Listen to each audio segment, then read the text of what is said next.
Hey everybody, say hi. Say hi. Oh. You don't want to say hi? So I just wanted to come on here live. Say hi. Hi. Hi. So Saturday's here. I don't even know what time it is. It's 8:30 here in Colorado.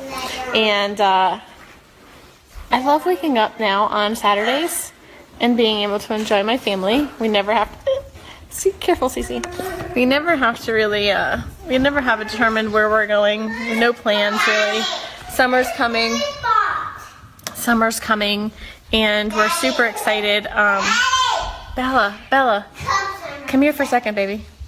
We're really excited for summer because so much goes on in the summer here in Colorado. There's concerts every weekend. Friday, Saturday nights. There's always some kind of concert going on.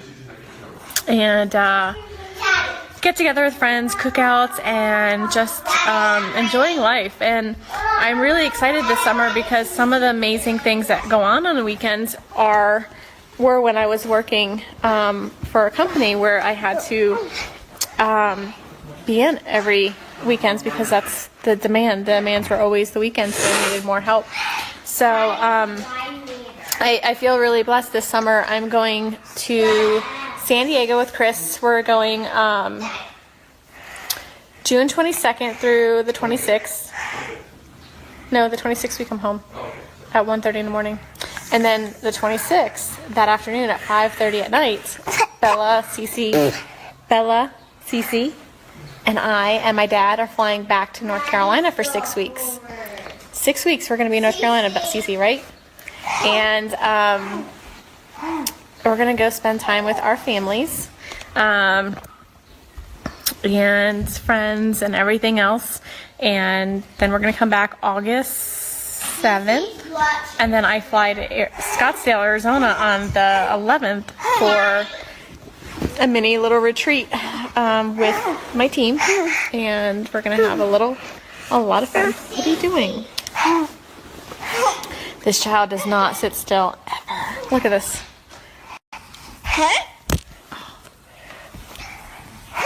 Bella, say hi. Bella, say hi. And I really love the fact that careful, Cece, there's a table there. Child. Yeah, day in the life with Cece. And I'm home with the family. And they're excited to try the new Pro Bars, and they came in, I think, yesterday. So we have cookies and cream, and we have lemon meringue. Who wants Pro Bars? I do. All right, so do you guys want lemon meringue first, or do you want cookies and cream? Cookies. Cookies? I want that. You want the lemon meringue? All right, since I have this one open, let's try this one first, okay? Cookies and cream. And Daddy's gonna try it too. Yeah. Are you both? Yes, so everyone's gonna try Crisp cookies and cream. All right, Bella gets cookies and cream, Cece gets cookies and cream. Ready? Ready? Set. You're the taste testers. Yummy. Is it yummy? What's it taste like? Chocolate. Chocolate. What else? Watermelon. Watermelon. What's it taste like, Cece? The bit. Chocolate? Is it delicious? Daddy? Oreo wrapped with vanilla. It's nice. Oreo wrapped in vanilla? Is it yummy, Cece? Is that good, Bella? I think they like cookies and cream. Okay, so let's try the lemon meringue. Hey, everybody. So, a little crazy over here. Cece loves the cookies and cream. You like it? Not really good thing. Don't mind me. It's been a long travel day yesterday. Been cleaning, regrouping today. Hey, Jen. Okay, so Chris, this is the lemon meringue. No, that's Daddy's. Here's yours. Wait, don't take. Wait. Here, Bella. Okay, this one's lemon meringue. It's like the pie. but better because I don't like the pie. Ready, set, go. Ready? Hey, Jessica. That's so good. How's that taste, Cece? Good? Good? Yeah? Do you like that one better? Mm-hmm. Me too. I like it. What's it taste like? You like lemon meringue pie? Straight out the box. Bella, what's it taste like? I don't like it. You don't like that one? Bella doesn't like that one. That's okay. Okay. You like the birthday cake, right? And the cookies and cream? Mm-hmm. Yep. Dieter, do you want some? Yeah, Dieter wants some. All right, so which one's your favorite out of all the Pro Bars? Hey, Wendy. I would say lemon meringue. Lemon meringue. Mm-hmm. What's your favorite, Cece? Birthday. Birthday? Uh-huh. Mommy's favorite. What's your favorite? The cookies Cookies. and cream? Wow. You have to keep 3 on stock. It's a good thing. How do I turn this around? It's a good thing that I have all 3 of the favorites in the house. Cinnamon rolls were sold out of it here at the house. You like it? I want dip and You want dip and ranch? You want ranch dip and chips? Jess, I have them all. I just ate all of the cinnamon rolls. Cece actually really likes the cinnamon rolls too. Look at that one. Cookies and cream. You got Cookie Monster.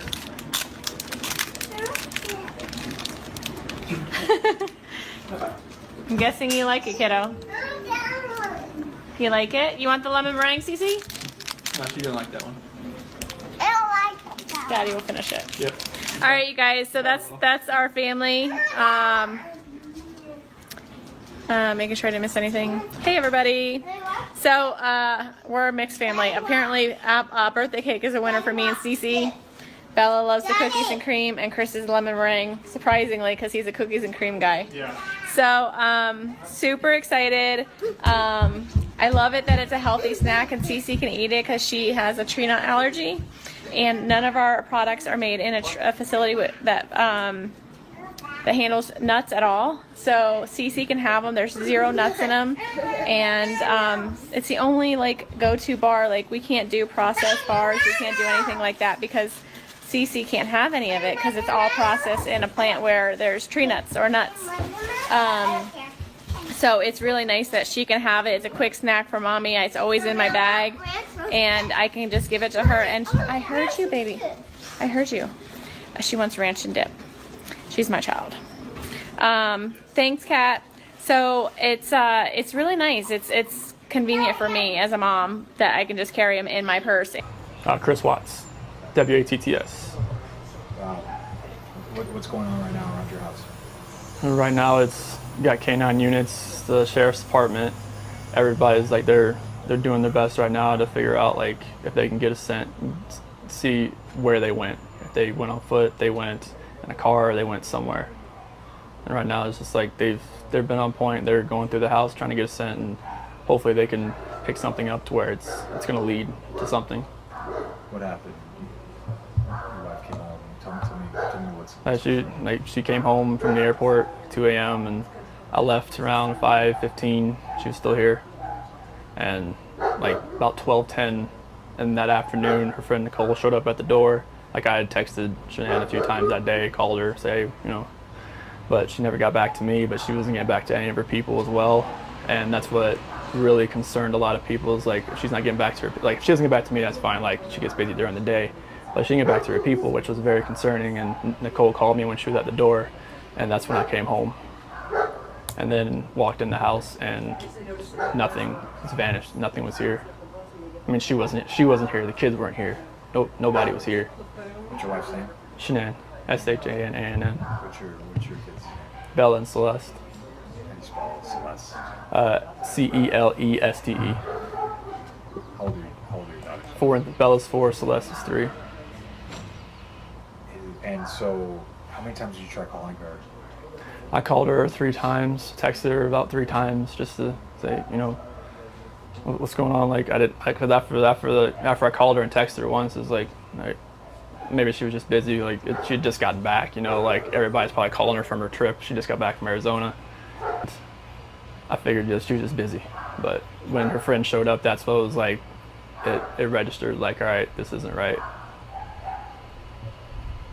you think she just took off? Do you think? I mean, right now I don't even want to just like throw anything out there. Like, I hope that she's somewhere safe right now and with the kids. But I mean, could she just taken off? I don't know. But if somebody has her and they're not safe, like I want them back now. Like that's what's in my head. Like if they're safe right now, they're gonna come back.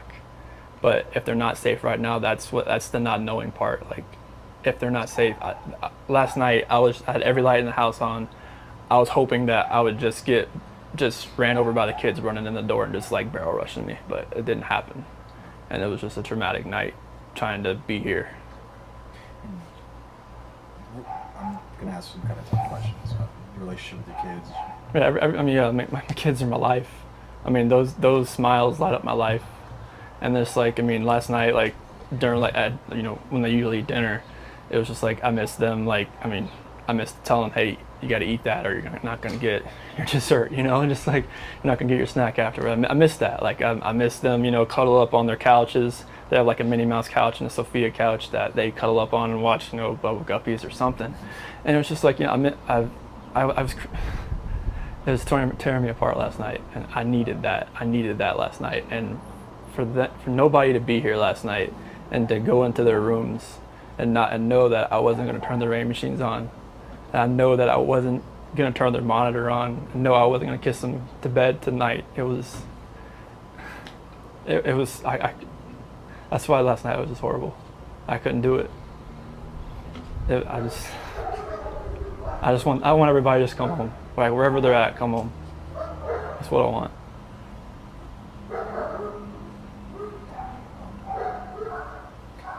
On the nation. So she's supposed to get home at like 11. She got home at like 1:48. She got in bed about 2. What was she going for? Like family trip? Thrive Direct Sales. It was a local event that was down there between a bunch of leaders in the company. And that day she was back, I mean, I left work early that morning, like 5:15, 5:30. So like she barely gotten into bed pretty much. and you know, this might be a tough question, but did you guys get into an argument before she left? It wasn't like an argument. We had an emotional conversation, but I'll leave it at that. But I just want them back. I just want them to come back. And if they're not safe right now, that's what's tearing me apart. Because if they are safe, they're coming back. But if they're not, this has got to stop. Like somebody has to come forward. You spoken to her family, like her parents? Yeah, they've been in constant contact, like every hour. I mean, everybody back in North Carolina and the East Coast. I mean, from Maine to Florida. What is her parents saying to you? Like, They're just like if they need to get on a flight, just let them know. Because I mean, they feel helpless right now because they're on the opposite side of the country. I mean, Colorado is. I mean, you can't just drive around and look. I mean, it's just like you wouldn't really know what you're looking for. That's what the cops pretty much told me. That first day, I was like, I want to get out and drive around. They said, you wouldn't know what to look for. Last couple questions. What is law enforcement? What have the police or the sheriffs or your neighbors? What's police saying to you? Right now, this is what they're doing right now is with the canines in the sense. I think this is the biggest thing. This is the biggest thing they've done so far because yesterday Frederick Police Department did all the searching of the house and tried to gather whatever information they could.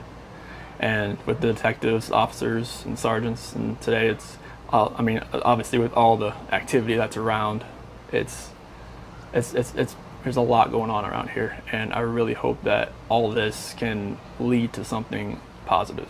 What did your neighbors? Did they see anything? Did your neighbors see anything? No, like the police department went door to door asking, like cameras and everything, just like nothing. And my last question, if you have any of them, feel free to step in. My last question is, if your wife can see this, if she can watch these, what would you like to tell your wife and your kids? Shanann, Bella, Celeste, if you're out there, just just come back. Like, if somebody has her, just please bring her back. I need to see everybody. I need to see everybody again. This house is not complete without anybody here. We usually park out there on the side. I just want to get everything back in. Be easier, so lugging everything out there, all the tools that I had to bring in.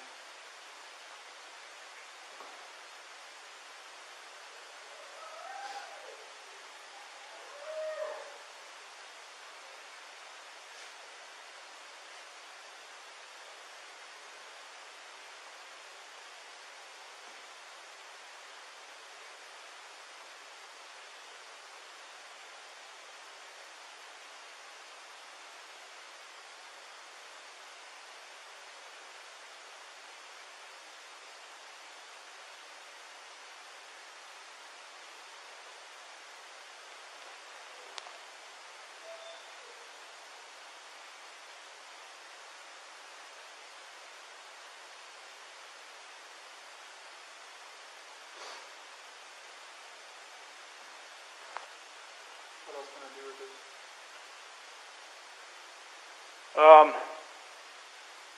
My detective just showed up, so he'll probably want to talk to you. He'd probably, like I said, he might have you call at the bank and see if there's any kind of activity.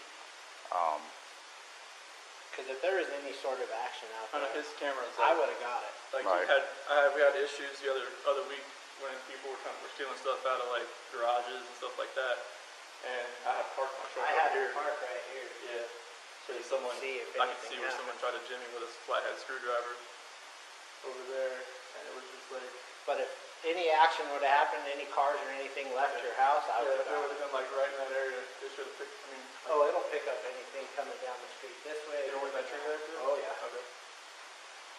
Watch, I'll show you. A maximum sentence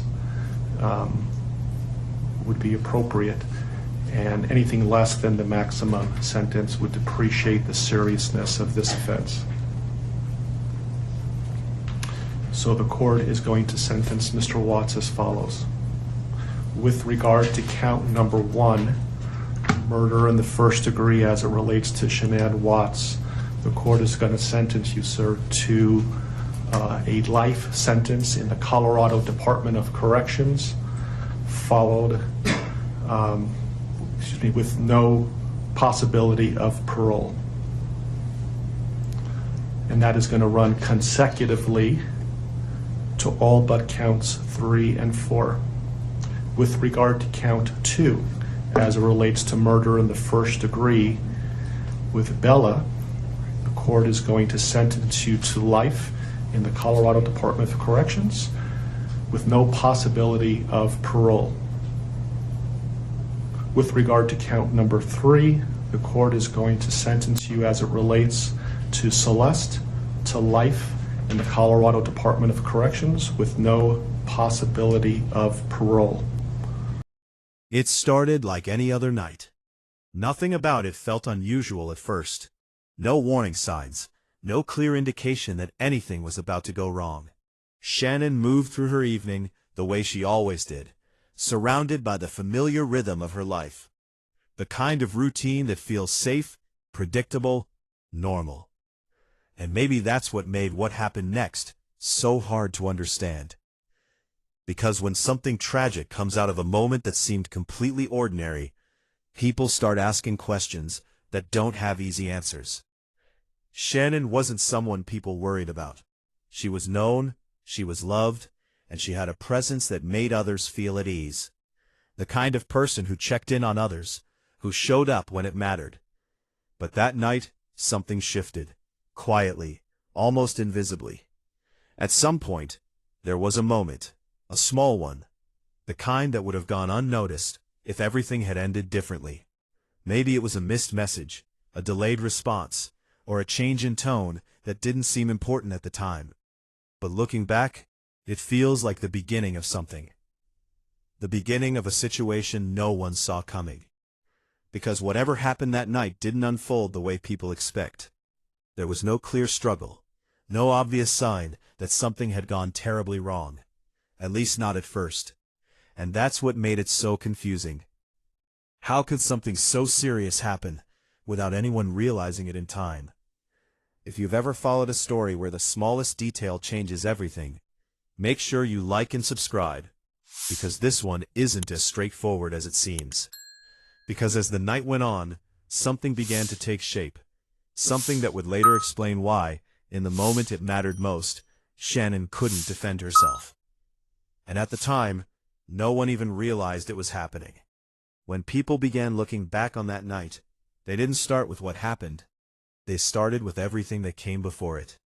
Because sometimes, the answers aren't in the moment itself. They're in the hours leading up to it. Nothing dramatic. Nothing alarming. She spoke to people she trusted, moved through familiar places, followed a routine that didn't raise any concerns at the time. If you had asked anyone earlier that day, they would have told you everything felt fine. But hindsight has a way of changing what fine looks like. There were small details, easy to overlook in real time, that now felt different. A conversation that seemed slightly off. A moment where she seemed more tired than usual. A delay in responding that didn't match her typical behavior. None of it was enough to cause alarm back then, but together, it starts to form a pattern. And patterns matter. Because when something tragic happens, it's rarely as sudden as it first appears. There are often signs, subtle ones, that only make sense when you look back. Some people later recalled that Shannon didn't seem quite like herself. Not dramatically different, just quieter, less reactive, as if something was weighing on her, or affecting her in a way that wasn't immediately obvious. Others didn't notice anything at all, which only made things more confusing. Then there were the interactions. Who she was with, who she spoke to, who might have seen her last.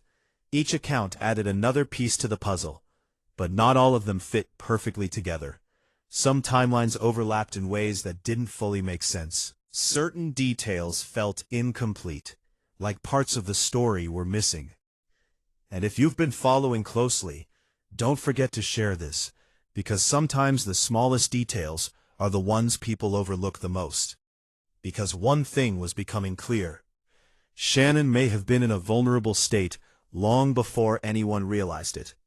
Not in a way that stood out, not in a way that caused immediate concern, but in a way that, later on, would explain something everyone struggled to understand.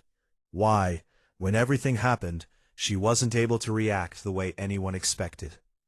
And by the time people started putting those pieces together, it was already too late. What happened that night didn't unfold the way people imagined. There was no clear moment where everything suddenly turned. No loud interruption, no obvious signal that something was wrong. Instead, it was quiet, subtle, the kind of situation that builds slowly, almost unnoticed, until it reaches a point where it can't be undone. And that's what made it so difficult to understand. Because when people first heard about it, the question came almost immediately. Why didn't she fight back? Why didn't she react? Why didn't she try to stop what was happening? At first, there were no answers, but the more closely the details were examined, the more a different picture began to emerge. The environment that night played a role. The timing played a role. But more importantly, Shannon herself was not in a position where she could respond the way people expected. Something had already affected her, something that made her slower, quieter, less aware of what was unfolding around her. Not completely unconscious, not completely unaware, but not fully able to act either. It's a difficult thing to understand unless you've seen it before. How quickly a person's ability to react can be taken away without it being obvious to anyone else. How someone can appear present, but not truly capable of defending themselves in the moment that matters most. And if this is opening your eyes to how situations like this can happen, go ahead and hit that like button, because awareness is something people often don't realize they need until it's too late. Because by the time the situation escalated, the window for action had already passed. Whatever had affected Shannon, whether it was something internal, something external, or a combination of both, had already taken hold. It had already changed her ability to respond. And that's the part that makes this story so heavy. Because what happened that night wasn't just tragic. It was the result of a moment where she needed to react and simply couldn't. In the days that followed, everything moved quickly, but not necessarily in the right direction. Authorities stepped in, statements were taken, and an official version of events began to form almost immediately. To the outside world, it looked like the situation was being handled. Answers were being given, conclusions were being reached, and for many people, that was enough. But for others, something didn't sit right. The explanation focused on what had happened on the surface, not necessarily why it happened the way it did.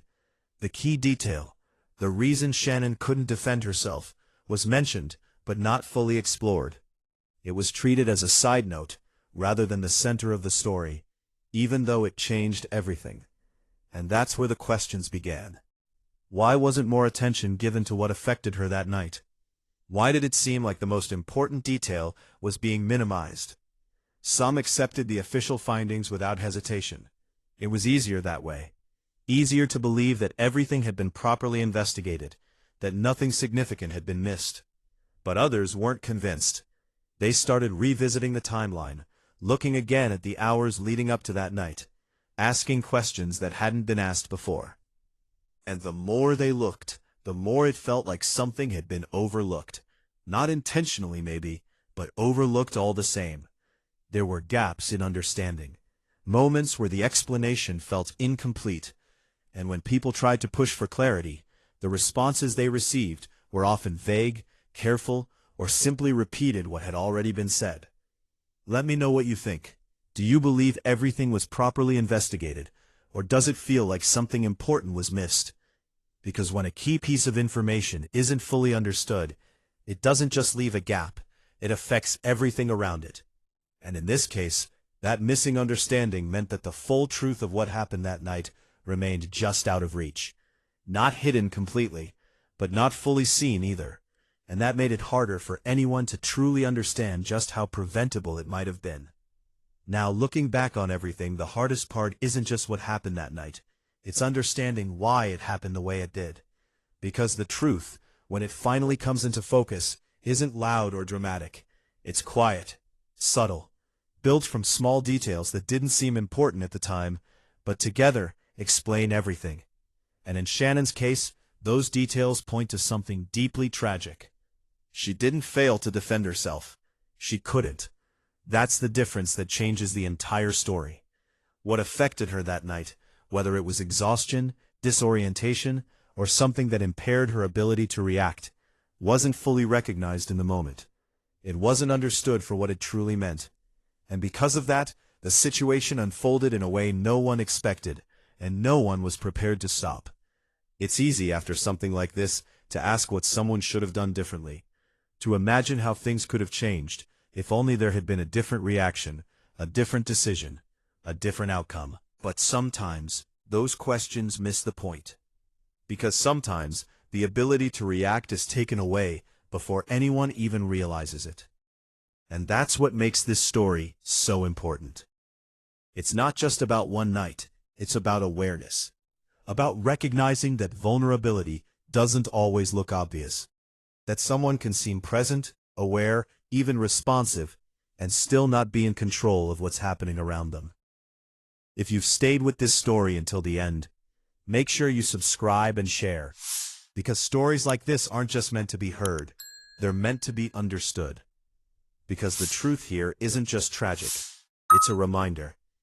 A reminder that not every situation is as simple as it appears, that not every silence means choice, and that sometimes the most important detail is the one people don't fully see until it's too late. And maybe the most difficult part of all is knowing that if that one detail had been understood sooner, everything might have been different.